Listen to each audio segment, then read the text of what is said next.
So families, the president of Algeria, President Abdelmadjid Tebboune, has a little thing to say about our beloved Malian state. Even the country that insults us, never mind, may God forgive them. Their foreign minister graduated from the National School of Administration, and the minister, and their prime minister as well, he also graduated from the National School of Administration. And is the reward for good anything but good?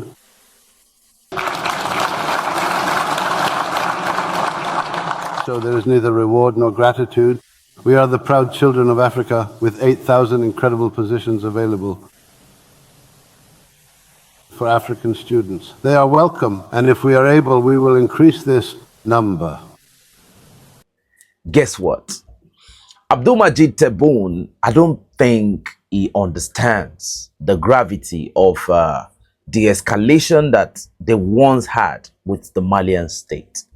My first question for Abdelmadjid Tebboune, before what he said, that to me it looked like disinformation, and it looks like he is trying to save face, okay? Number one, when they shut down the Baraktia Akinci drone of the Malian military, you know, in the Tinzawantin region, which is not the first Baraktia Akinci drone that they will be shooting down. I think it's about 2 of them. So my question is that how to be a friend? Is that how to be a neighbor? The number one terrorists, sympathizers, and enablers when it comes to destabilizing the Sahel is Algeria. The number 2 accomplice when it comes to funding terrorism, I mean the FLE terrorists sect. You know, when they talk, one will wonder, what are these people talking about? He said the minister and the prime minister of Mali, he said they schooled in Algeria. Ladies and gentlemen, so because I schooled in maybe Algiers or Ashoclef or MC Oran or something like that, does it mean, or Constantine or all those places in Algeria? So now the question is, because you school there, does it mean that your allegiance automatically need to be for those people? They are no better than those people that are trying to enslave Africans. They are no better. Now, he said something, and I want us to pay attention to it, right? And, you know, the Malians have not even responded. You know, the only way we've responded is, you know, through communication. We've communicated the best way possible. You know, I think that is why they continue to feel the pressure. Now, they believe that, okay, we are about initial talks.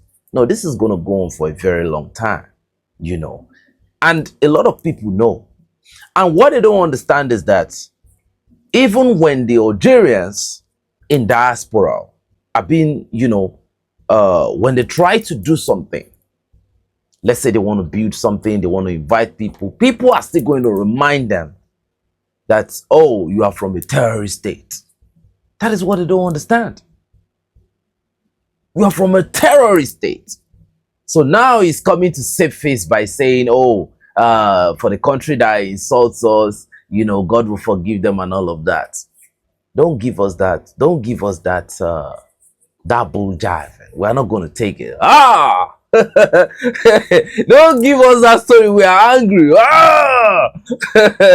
So somebody should speak to Mr. Abdelmadjid Tebboune and tell him that this is not going to stop anytime soon until the Malian, you know, state give a communique or, you know, a directive that, you know, we should let them go for now.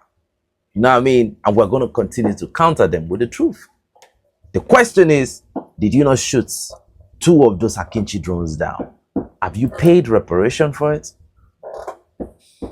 Everybody say that they are now trying to, you know, make some anti-colonial law. That is their business. They are not Africans. They are Maghrebs. They are not Africans. So now, it is in this framework that I got shocked when I heard him say that they are Africans. So now they want to claim to be Africans. No, you are not African, mister. You said you are Maghrebs. You said it several times. Egypt, Algeria, Morocco, they are Maghreb nations. They are part of the Middle East. You can't be part of Africa. You know, to stop claiming that you are part of Africa, so that when the Israelis are they are launching their bombing campaign, so that they won't overstep. You understand? So stay with your Maghrebs, right? So I don't understand what he's talking about, the families. So a lot of y'all can let me understand. Maybe he's saying something different that I don't understand. Now, you see, these people have never stopped. They will never stop. And I continue to say this, that the West, right, is divided into two. There is a Western Arab, right? And there is the Western part that we know, like the Europeans and the US. Al Jazeera, that represents the Western, that represent the Arab Western deep state, they've not stopped. Curiosity to see whether these young junta leaders can do what elected aging presidents have not, which is to provide a union that represents young people. La CEDEAO, ça n'existe plus pour nous. Voilà. Nous, on n'a plus le temps de parler de la CEDEAO.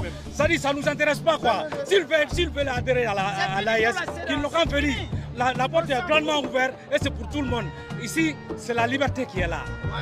This is the site of the latest Al-Qaeda affiliate attack from the group Jamaat Nusrat Islam wal Muslimin. It doesn't involve bombs or explosive, but it involved fuel. There's not enough of it in the capital, which means that there's either long queues or the petrol stations like this one have had to shut down. Now, the Malian military junta say they have this situation under control, but fighters continue to block entries to the capital. So we're inside the studio of the new Sahel Alliance television channel that's going to air. And the aim of the network is to try to change the narrative of how the story of the Sahel is told. C'est pour donner la vraie version de ce qui se passe, montrer la vraie vie du Sahel. En un mot, c'est le Sahel authentique que nous voulons. Okay? So now I have some things that really caught my attention to an extent where, you know, I started looking like, what is this all about? You see, this journalists, this Al Jazeera journalist caught my attention to a point where I was like, what's going on here? For one, I did not even know how it was allowed. It was given so much freedom to the point that it got into the AES television station and all of that. But that's by the way.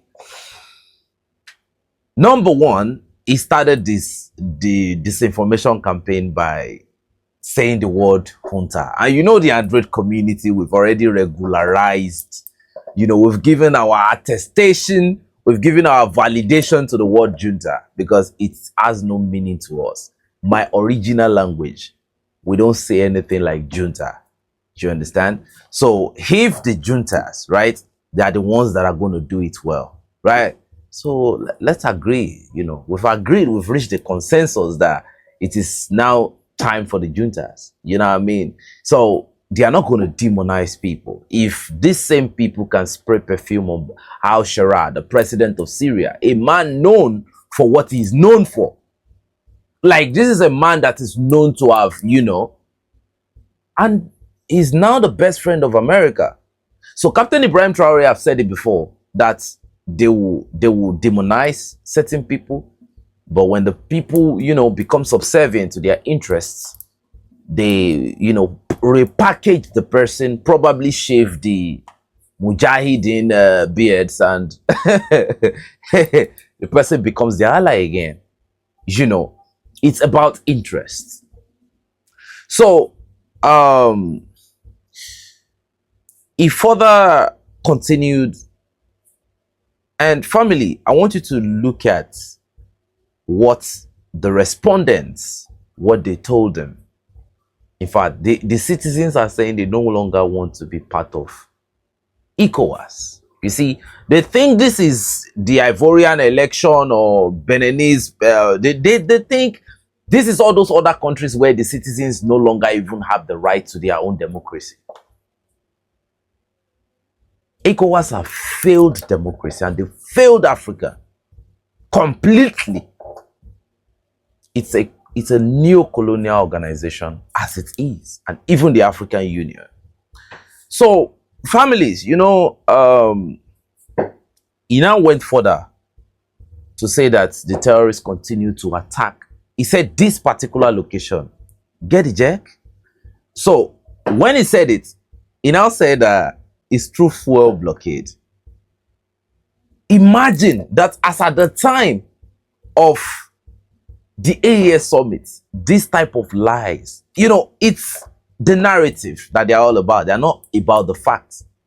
So family, if you pay critical attention, we dropped the video this afternoon before this one we are dropping right now. If you go and check the video, you can see how I analyzed the warfare going on, you know, that the people that are trying to create chaos, that are trying to create anarchy, the people that are trying to put the energy sanction, remember I said it is energy sanction that they're trying to place on the Sahel so as to paralyze their economy, because they cannot believe that these same people have started the Sahel Investment Bank, which is something that, you know, looks like, so, you know, it is through this framework that their currency is going to be created and a lot of other things. They cannot just come to reality that, oh man, this is going on.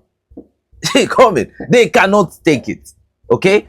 So, it is why they continuously fund these men to create what they are calling fuel blockade. Well, ladies and gentlemen, the Malians continue to delete these elements. So fuel continues to enter Mali, but for them, they want to continue with that propaganda and narrative. This war is an existential war. It's going to last for as long as the Malians want it to last.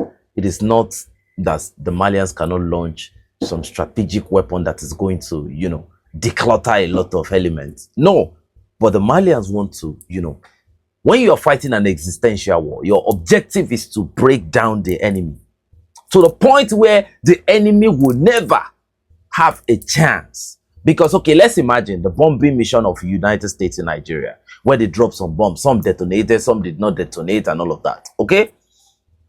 No, it won't stop the terrorists. As we speak in Kebbi State, families, in Kebbi State, in Nigeria, over 25 people, some are saying 40, they were unalived. Now, this is a video of the bandits going to that Kebbi State.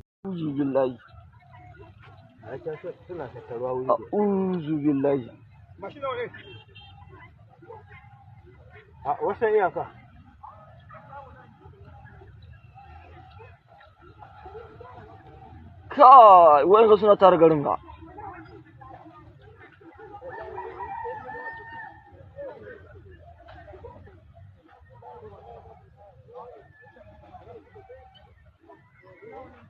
Abdullahi bari mun ga zamu yi ha ai an gama Ali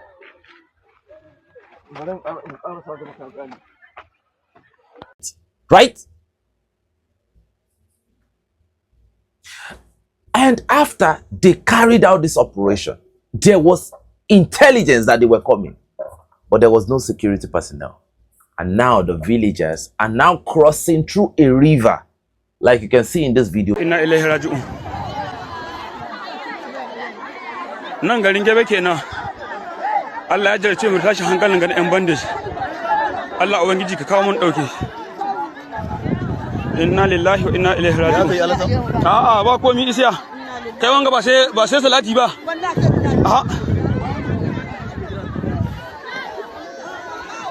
ku bi a hankali do Allah mutum biyu ko uku su shiga sannu sannu do Allah ku bi a hankali do Allah ka ayyawa kai noce ku ta sannu sannu do Allah kai noce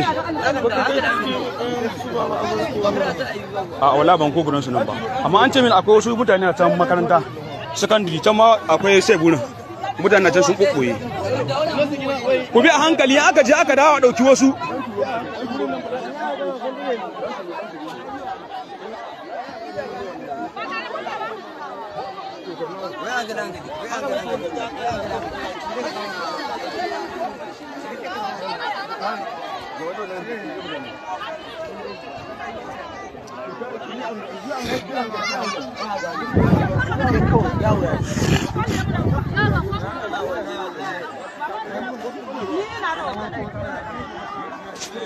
They are running out of their own communities. It's the situation of Nigeria. It's the reality of Nigeria in 2025. Let them continue to lie. Let them continue to tell lies.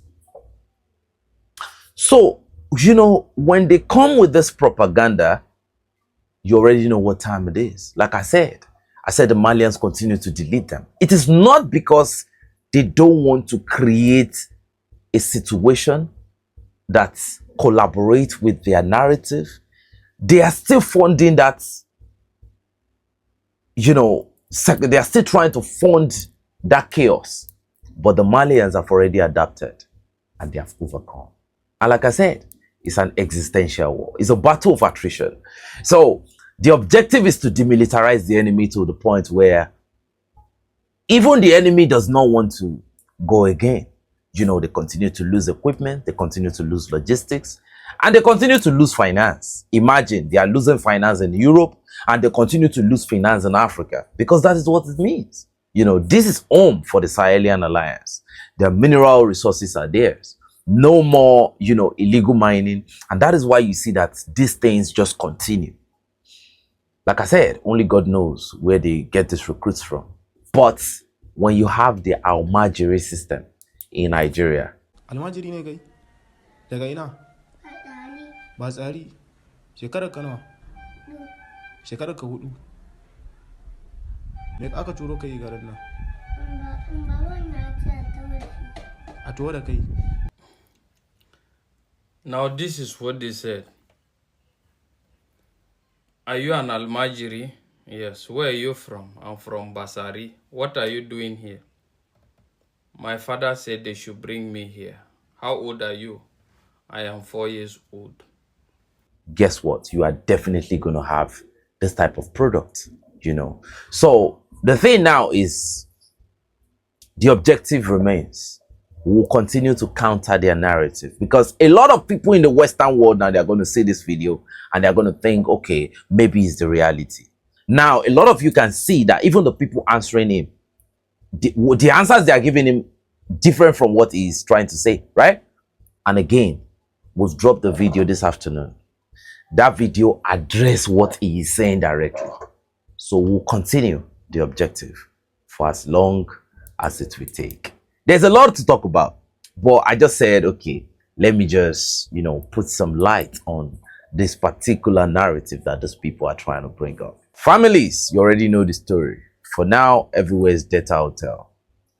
Happy 2026, and I want to welcome you all to 2026.